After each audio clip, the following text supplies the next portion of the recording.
health that is quality.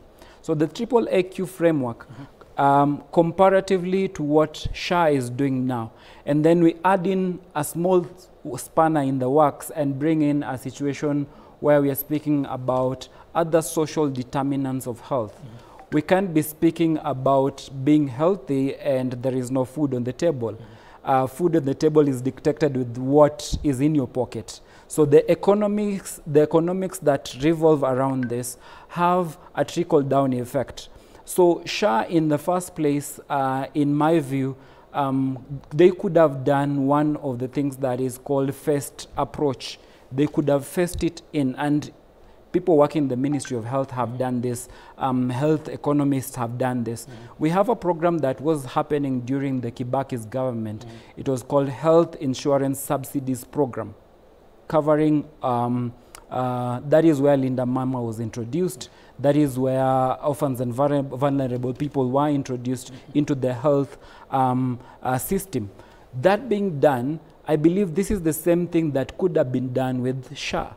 But the reverse is happening. I'm seeing majority of people being pushed into it. Right, there you have it, President William Ruto and the speakers of the two houses, that is the Senate and the National Assembly, Moses Wetangula and Amason Kingi, making their way to the House now at the moment for the State of the Nation address. Of course, President William Ruto side by side with the Speaker of the National Assembly, Moses Wetangula, and Speaker of the Senate, Amason Kingi. The State of the Nation address is supposed to be happening today, with the head of state giving us a scorecard on how his government has been able to achieve on different fronts, with the Kenyans expecting a lot from him, especially on issues to do with abductions that have been witnessed in the country, police brutality, and of course justice for the victims that have, died in the hands of police brutality. Also accountability on different fronts.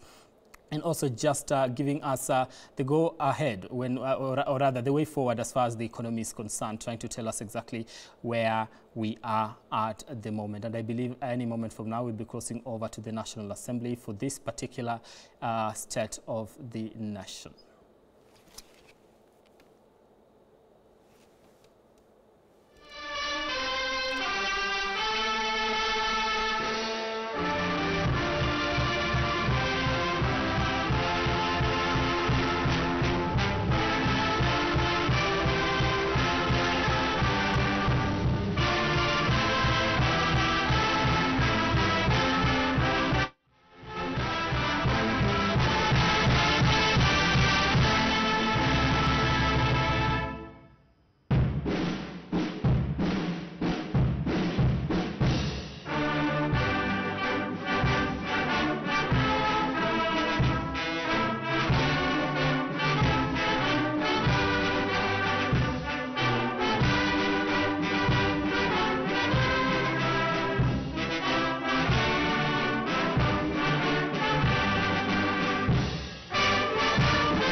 Na tuombe. Ewe Mwenyezi Mungu, twakusihi ututazame kwa neema nyingi na baraka, sisi watumishi wako ambao umeridhika kutuita kwa nyadhifa za uongozi katika jamhuri hii yetu. Twakuomba utuajalie tuyatende na kufikiria mambo yote yatakayofikishwa mbele yetu kwa njia ya haki na uaminifu, ili kustawisha amani, ufanisi na heri ya nchi yetu na wale ambao haja zao umezikabidhi mikononi mwetu. Amen. to Keti.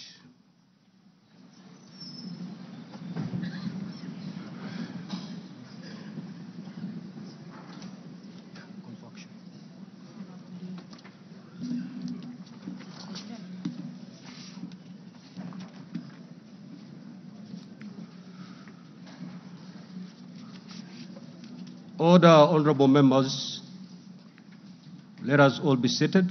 Thank you. Your Excellency, Honorable Dr. William Samoei Ruto, CGH, President of the Republic of Kenya and Commander-in-Chief of the Defense Forces, the Right Honorable Dr. Moses Wetangula, EGH, MP, Speaker of the National Assembly, honorable members of Parliament, distinguished guests, ladies and gentlemen. Article 132, Subarticle 1B of our Constitution provides that the President shall address a special sitting of Parliament once every year and may address Parliament at any other time. Article 132, Subarticle 1C of our Constitution further provides that the President shall, among others, once every year, report in an address to the nation all the measures taken and the progress made or achieved in the realization of the national values referred to in Article 10 of the Constitution. In addition, Article 240, Subarticle 7 of the Constitution requires the President in his capacity as the chairperson of the National Security Council to report to Parliament annually on the state of security in Kenya. In this regard, the Chief of Staff and Head of Public Service, via the letter dated reference EOP/CAB.26/4A, Volume 4, into brackets 178, and dated the 9th of September 2024, informed the Speakers of the Houses of Parliament of the intention of His Excellency, the President, to address Parliament. Consequently, and upon consultation, the address to Parliament by His Excellency the President was scheduled for today, Thursday, the 21st of November, 2024. Pursuant to Standing Order 25-2 of the Senate Standing Orders, I notified honorable senators of the place, date, and time of today's special sitting via Gazette Notice number 148/29, which was published in the Kenya Gazette on Friday, the 15th of November, 2024. Further, together with the Right Honorable Speaker of the National Assembly, I notified all members of Parliament and the general public of today's special sitting via notices placed in 3 local newspapers yesterday, Wednesday, the 20th of November, 2024. Accordingly, honorable members, this special sitting is properly convened. I thank you.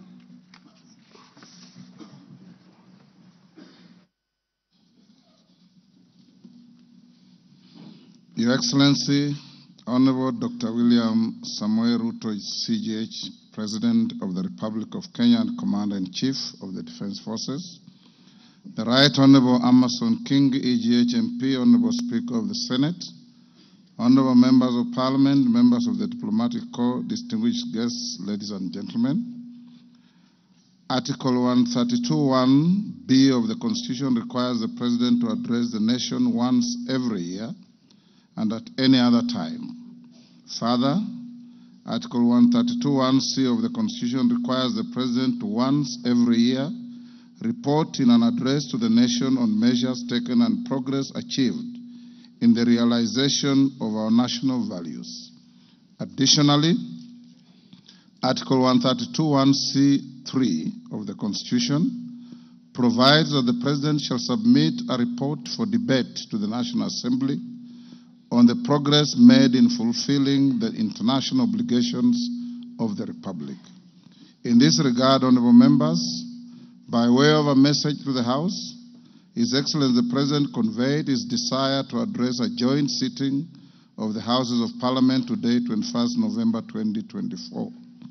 Therefore, pursuant to the provisions of Standing Order 22 of the National Assembly Standing Orders, and by Gazette Notice number 15327, which was published in the Kenya Gazette on 18th November 2024, and indeed as also notified to all members and the general public By way of newspaper notification published on 20th November 2024, I gave a notice of this special sitting of Parliament to the members of the National Assembly. Accordingly, honorable members, this special sitting is properly convened. Your Excellency, honorable members, distinguished guests, ladies and gentlemen, this year's President's address comes at a time when the country is set to host the 14th edition of the East African Community Interparliamentary Games. The Interparliamentary Games shall bring together participants from the member states of the East African Community and the East African Legislative Assembly and are part of the deepening, widening, and tightening of the integration process. The Games are scheduled to commence next month on 7th December 2024 in Mombasa County, and all is set in readiness for these Games. Moving on, Your Excellency, it's in the custom of Parliament to recognize invited guests seated in our galleries. I therefore wish to recognize the following guests who are seated in the Speaker's row. Her Excellency Mama Rachel Ruto, First Lady of the Republic of Kenya, and other members of the First Family. His Excellency Honorable Professor Kithure Kindiki, the Deputy President of the Republic of Kenya and the spouse of the Deputy President, Her Excellency Dr. Joyce Kithure. Honorable Musalia Mudavadi EGH, the Prime Cabinet Secretary and Cabinet Secretary, Minister of Foreign Affairs and Diaspora Affairs.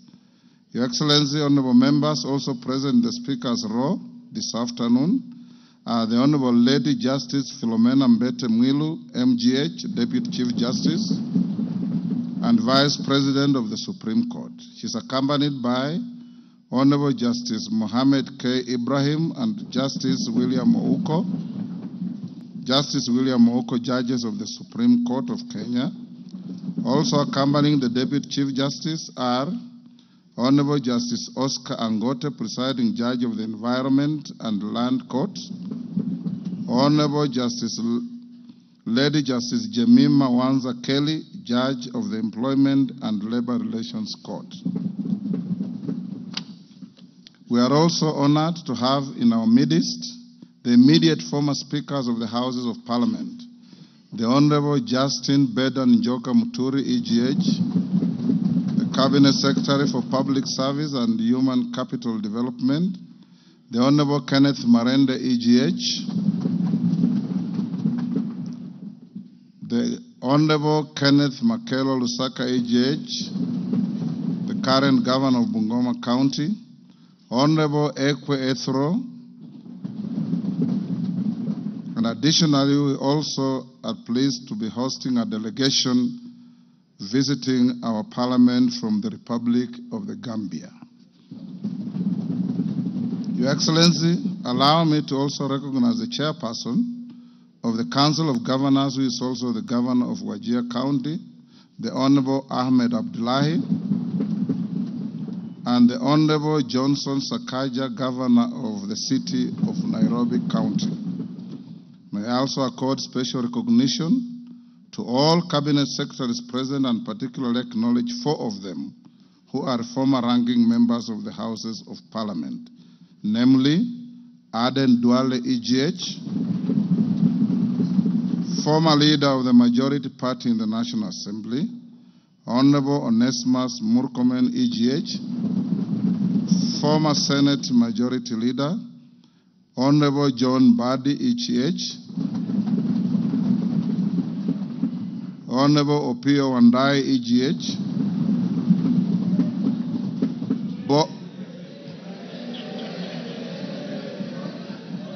both former leaders of the minority in the National Assembly. I need not mention that His Excellency the Deputy President is a former leader of majority in the Senate. I also acknowledge the presence of Mr. Felix Kosgei, Chief of Staff and Head of the Public Service, Principal Secretaries, members of the Diplomatic Corps, and heads of constitutional commissions and independent offices and state corporations present. They are all welcome to the House of Parliament. Your Excellency, I wish to make a special welcome to Parliament and mention the Chief of the Kenya Defence Forces, General Daniel Kahariri, who is present, and the respective service commanders, the Inspector General of Police, and other leaders of our disciplined forces who are seated at the Speaker's row. Parliament is grateful for your distinguished service to our great nation. To all invited guests, we say, Karibuni sana kwa bunge letu. Your Excellency, honorable members, distinguished guests, ladies and gentlemen, it is now my singular honor and privilege to invite His Excellency, the President of the Republic of Kenya and Commander-in-Chief of the Defense Forces to address this special sitting of Parliament. Welcome, Your Excellency.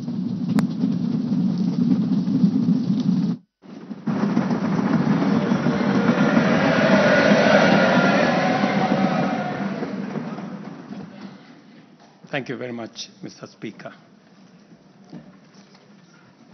The Honorable Speakers of Parliament, the Honorable Members, distinguished ladies and gentlemen, I'm honored to address you today in the fulfillment of the mandate vested in me under Article 1321C of the Constitution to report to you and to the people of Kenya on the measures we have taken and the progress we have made in realizing our national values and principles of governance, and to submit to you, honorable members, the progress made in fulfilling our international obligations. Since my last address, Kenya has undergone rapid change, occasioned by the collective awakening of the people in the understanding that the state of nation depends on the work we do individually and collectively. This realization extends not only to what we choose to undertake, but also to how we go about securing careers, livelihoods, and contributing to the grand enterprise of nation building. There has never been doubt, and now there is none whatsoever, that Kenya is a land of bold ambition, with our citizens always desiring and insisting on the best possible standards, not only for themselves, but also for their families and for our nation. Consequently, our democracy has empowered citizens to ask questions and demand changes in the way their affairs are managed, driving the wheels of our nation's social, political, and economic transformation faster in the direction of excellence and prosperity. Rare are the times when leadership is ahead of the people. We are always striving to steer the machinery of state and government to keep pace with the aspirations of our citizens. We have learned through the hard as well as the more customary ways that listening is a full-time occupation of leadership, and that all questions asked by the people must be answered thoroughly and in full. We have learned never to take anything for granted and make every effort to carry all our people along with us in the pursuit of our transformation. The context in which I make this national address is not only significantly different from previous occasions, but it is also a singular moment with unique historical implications for us all. It is an opportunity to affirm the principles and values of which our nation stands, review the steps we have taken, the path we have chosen in our journey of national development, and reinforce the commitments we have made to one another and to our beloved nation for the sake of the present and future generations. I do not take this for granted, and with utmost respect and humility before this august assembly of the people's elected representatives, I desire to respond to the most pressing concerns that have been raised by Kenyans of all walks of life in recent months. To my understanding, the concerns and issues voiced by millions of Kenyans about the state of our nation deserve meaningful engagement, thorough understanding, and thoughtful response. There are discussions about whether leaders understand the pain, hardship, and struggles endured by countless citizens every day as they strive to make ends meet, and whether the government is doing anything about it. Similarly, many struggling Kenyans impatiently wonder, when will real money get to their pockets? And when will the jobs promised, which they deserve, become a reality? Additionally, there has been conversations about our education system, particularly the transition to the competence-based curriculum, and whether policies in this sector are working for or against Kenyans. Important questions have also been raised concerning the direction of development in relation to democracy, human rights, and fundamental freedoms, as well as the rule of law, transparency, and accountability. Another more direct question that emerges every now and then is whether public policy in this administration is in furtherance of service delivery to citizens or just in aid of political strategy. It is undeniable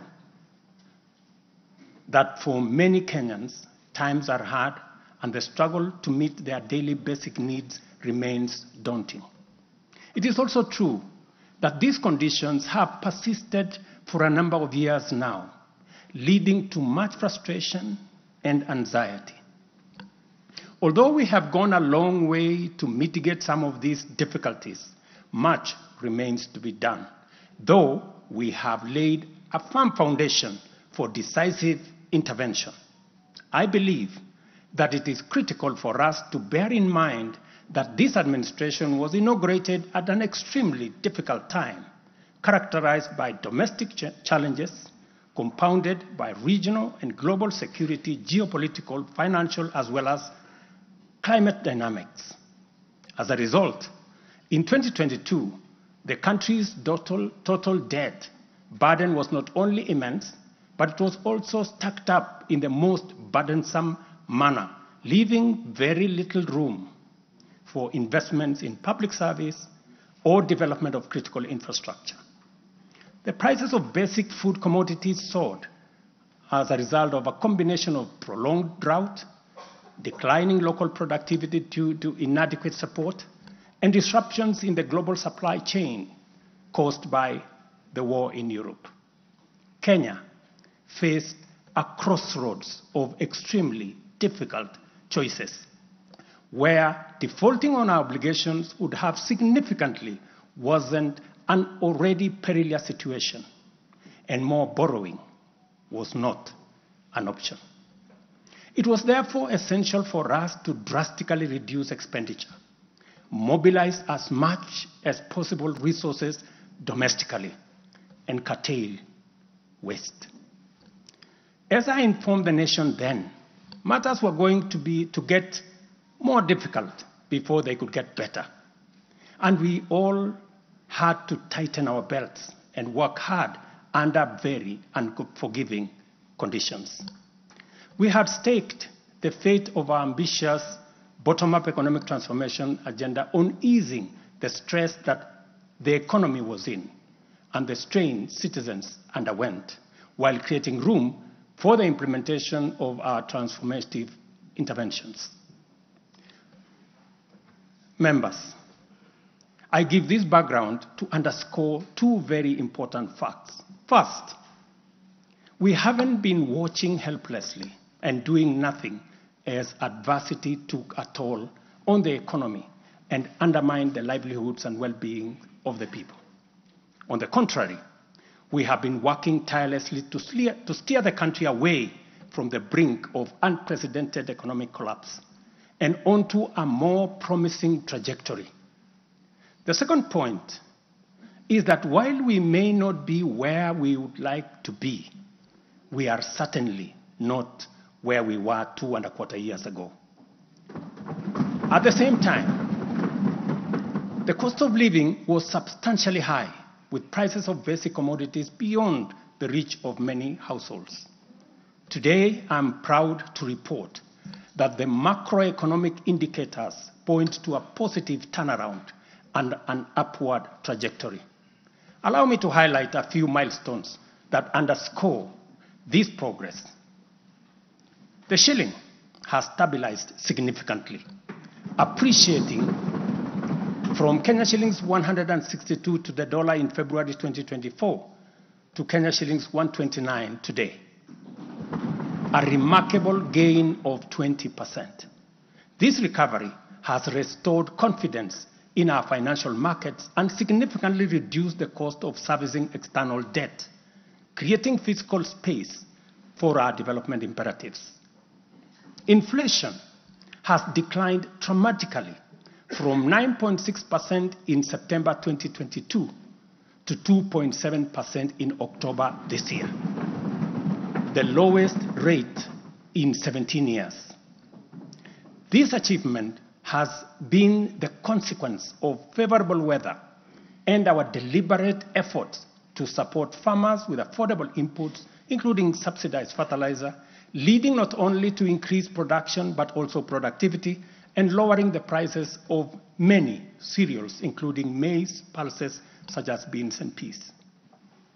Our foreign exchange reserves have surged by US dollars 2.4 billion to hit a new record of US dollars 9.5 billion, providing a 4.8 month of import cover, the highest in 10 years. This resilience yields us or shields us from external shocks in the global economy and restores investor confidence. Ladies and gentlemen, interest rates are also trending downwards, reducing borrowing costs and freeing up fiscal space for growth-enhancing initiatives by business. Tax revenues have grown by 11.5% in the year to June 2024, reflecting the success of our tax-based expansion measures. The economy continues to grow steadily, recording a 5.6% growth rate in 2023, among the highest globally. We project 5% growth this year and 5.6% growth next year. Honorable members, our efforts to secure food security and stability are already bearing fruit. Since February, we have distributed subsidized fertilizer to 6.45 million registered farmers in 45 counties, enabling them to increase their yields. And this year, we have procured and through e-vouchers distributed 7 million bags of both planting and top dressing fertilizer to boost food production across the country. This intervention will see a projected increase in maize production, for example, to a record 74 million 90 kilogram bags. We have also concluded long-term agreements with 11 suppliers of assorted fertilizers so as to make this commodity available all year round. Fertilizer for the long rains season will be stocked in outlets nationwide, ensuring our farmers are ready to plant, grow, and produce. This forward momentum will not only increase our agricultural output, but also reduce our reliance on costly food imports, securing a more self-reliant and a more prosperous Kenya. This approach, rooted in my administration's policy to support production rather than subsidize consumption, has already made food more accessible, more affordable to many households. Today, Kenya